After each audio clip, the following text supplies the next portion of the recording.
नमस्कार दोस्तों, क्या आप भी इंडिया से बासमती राइस एक्सपोर्ट करना चाहते हैं और वो भी इजिप्ट जैसी कंट्री में? तो आपको अगर कंप्लीट प्रोसेस नहीं पता है तो आपका मटेरियल जो है बीच में स्टक हो सकता है, आपका शिपमेंट स्टक हो सकता है और आपको बहुत बड़ा लॉस भी हो सकता है। आज के इस वीडियो में हम वो सारी डिटेल जो बहुत छोटी छोटी चीज़ें हैं जिनके बारे में लोगों को पता नहीं होता है, वो सब कुछ कवर करेंगे, जिससे आपको कंप्लीटली आइडिया लग जाए कि आप राइस का एक्सपोर्ट किसी भी कंट्री में किस तरीके से कर सकते हैं। स्पेशली इजिप्ट जैसी कंट्री में करने के लिए आपको कौन कौन से सर्टिफिकेशन, रजिस्ट्रेशन और डॉक्यूमेंटेशन की रिक्वायरमेंट रहेगी। तो नमस्कार दोस्तों, मेरा नाम है रजनीश। स्वागत करता हूं आपका हमारे YouTube channel connecting India Exim solution में। दोस्तों, हमारा चैनल जो है एक्सपोर्ट इंपोर्ट रिलेटेड जानकारी जो है डेली बेसिस पे आपके लिए लेके आता है। तो अगर आप भी एक्सपोर्ट इंपोर्ट रिलेटेड जानकारियां सुनना और देखना पसंद करते हैं तो इस चैनल को सब्सक्राइब करके रखें, बेल आइकन को प्रेस कर लें ताकि आपको हमारे आगे आने वाले वीडियोज के नोटिफिकेशन मिलते रहे। तो चलिए दोस्तों, वीडियो में बढ़ते आएंगे, बात करते हैं इंडिया से इजिप्ट बासमती राइस एक्सपोर्ट के बारे में।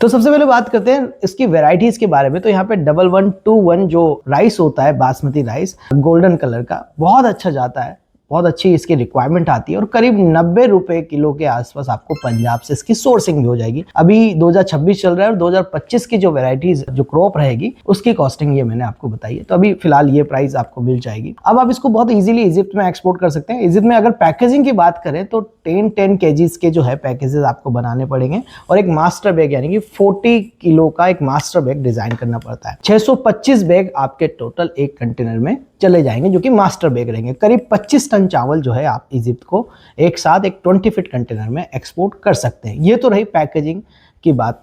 अब बात करते हैं आपको इनिशियल सेटअप क्या रिक्वायर रहेगा। इनिशियल सेटअप अगर आपको करना है तो सबसे पहले आपको अपनी कंपनी का नाम डिसाइड कर लेना है कि मुझे किस नाम से एक्सपोर्ट कर लेना है। जब आप एक नाम डिसाइड कर लेते हैं तो उसका रजिस्ट्रेशन करने का नंबर आता है। अब कई लोग कंपनी बनाना चाहते हैं कि मुझे प्राइवेट लिमिटेड बनानी है, पार्टनरशिप बनानी है, एलएलपीज बनानी है, जैसी चाहे वैसी कंपनी आप बनाएं। अगर आपको लगता है कि बहुत ज्यादा खर्चा हो रहा है तो यहाँ पे आप सिंपली एक जीएसटी नंबर लेके भी प्रोप्राइटरशिप फर्म में भी अपना एक्सपोर्ट बिजनेस शुरू कर सकते हैं। जब आप फर्म रजिस्ट्रेशन करा लेंगे, जीएसटी नंबर ले लेंगे, तो आपको सिंपली एक करंट अकाउंट के लिए अप्लाई करना पड़ता है। किसी भी प्राइवेट या गवर्नमेंट बैंक में आप अपना करंट अकाउंट ओपन कराएं। बस ध्यान रखने वाली बात है कि बैंक में आपको एडी कोड लेटर यानी कि ऑथराइज्ड डीलरशिप कोड मिल जाए और वो आपको इजीली प्रोवाइड भी करा दें। जब ये सब चीजें हो जाए उसके बाद आपको डीजीएफटी के पोर्टल पे जाके इंपोर्टर एक्सपोर्टर कोड के लिए अप्लाई कर देना है, जो कि एक एक्सपोर्ट इंपोर्ट लाइसेंस होता है। किसी भी प्रोडक्ट को इंडिया से बाहर भेजना है या इंडिया में मंगाना है उसके लिए सबसे प्राइम डॉक्यूमेंट होता है जो आपको लेना ही लेना होता है। जब आप आईसी ले लेते हैं तो इस आईसी को जाके बैंक में रजिस्टर्ड कराना होता है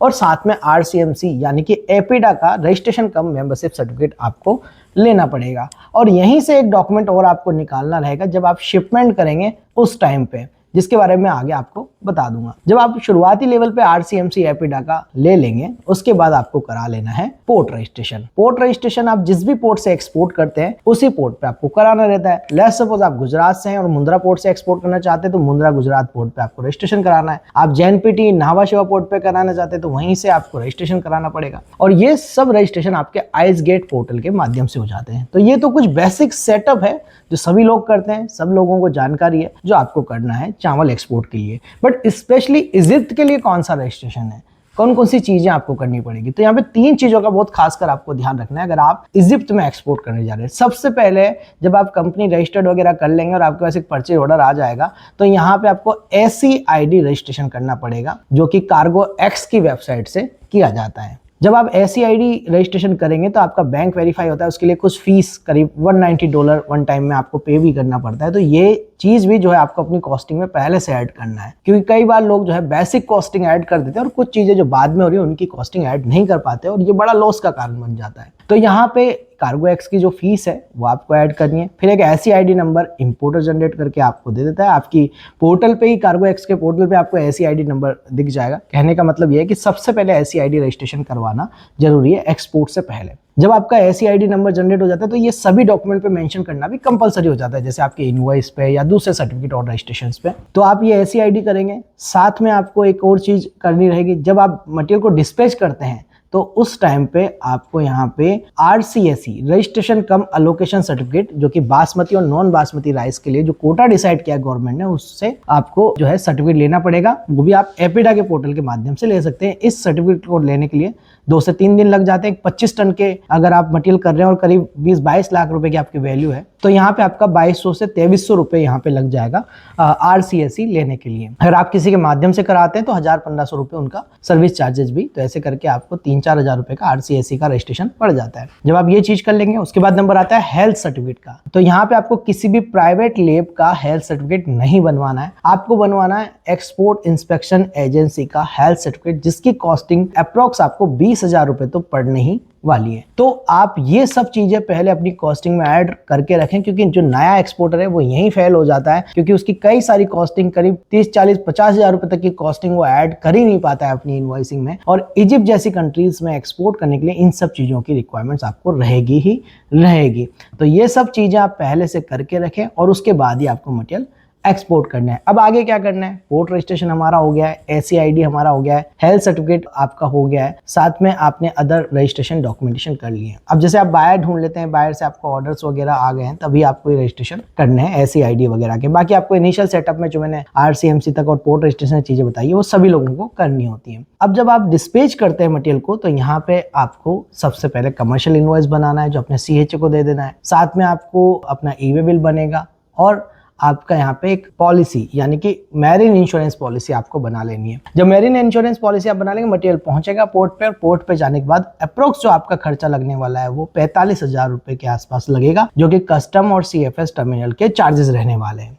उसके बाद इजिप्ट के किसी भी पोर्ट तक आप डिलीवरी कर रहे हैं, let's suppose Al Sukhna port तक आप डिलीवरी कर रहे हैं, तो अप्रोक्स जो अभी चार्जेस हैं, जो फ्रेट चार्जेस हैं, क्योंकि इसमें वार्ड सरचार्ज भी जुड़ा हुआ है, तो जो अभी चार्जेस है वो करीब $2500 से लेके $2600 तक है। इसमें $2000 का वार्ड सरचार्ज चार्जेस भी ऐड हो रहा है। जनरली जो इजिप्ट का फ्रेट रहता है वो $600 से $700 के आसपास रहता है। तो ये सब चीजें आपको कॉस्टिंग में ऐड करना होता है और उसके साथ ही आपको बायर को प्राइस देनी होती है। तो आपका मटेरियल जब पोर्ट पे पहुंच जाएगा, तो वहीं पे आपका शिपिंग बिल बनता है, सर्टिफिकेट ऑफ ओरिजिन बनता है, पाइथोसैनिटरी सर्टिफिकेट बनता है और हेल्थ सर्टिफिकेट भी आपका पोर्ट पे ही बना दिया जाता है। तो इस तरीके से आपको ये इनिशियल डॉक्यूमेंटेशन, रजिस्ट्रेशन और सेटअप की कंप्लीटली जानकारी होनी चाहिए, तभी जाके आप इजिप्ट में एक्सपोर्ट बहुत ईजी तरीके से कर पाएंगे। जब मटेरियल पोर्ट पे पहुंचता है तो CHA पोर्ट की वर्किंग को देखता है, कंटेनर पिकअप करता है, मटेरियल को कंटेनर में स्टफ करता है और फिर वो मटेरियल टर्मिनल पे हैंड ओवर कर दिया जाता है। फाइनली आपका मटेरियल जो है पोर्ट से निकल जाता है। लास्ट डॉक्यूमेंट जो बन के आता है वो आता है बिल ऑफ लेडिंग, और ये बिल ऑफ लेडिंग डॉक्यूमेंट आपको कुरियर कर दिया जाता है। साथ में आपका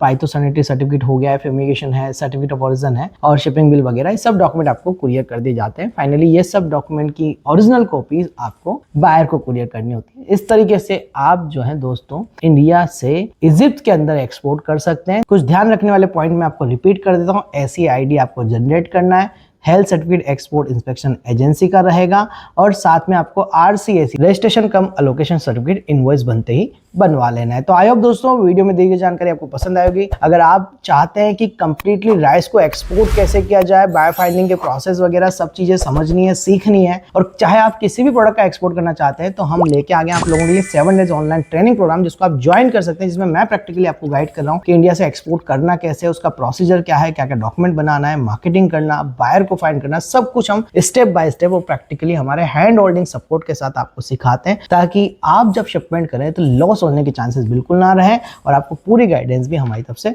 मिल जाए। तो अगर आप ट्रेनिंग ज्वाइन करना चाहते हैं तो अभी के अभी स्क्रीन पे जो नंबर पे हमें कांटेक्ट कर सकते हैं। आप हमें फॉलो कर सकते हैं सोशल मीडिया पे, जिसके लिंक भी आपको डिस्क्रिप्शन में मिल जाएंगे। और अगर आपको चाहिए कंप्लीटली एक PDF जिसमें मैंने गाइड किया है कि कैसे राइस का एक्सपोर्ट किया जा सकता है, तो कमेंट में भी टाइप कर दे PDF, तो हम आपको जो है कंप्लीट एक PDF शेयर कर देंगे, और ताकि आप भी अपने प्रोडक्ट का एक्सपोर्ट कर पाएं। तो मिलते हैं हमारे नेक्स्ट वीडियो में। Thank you very much.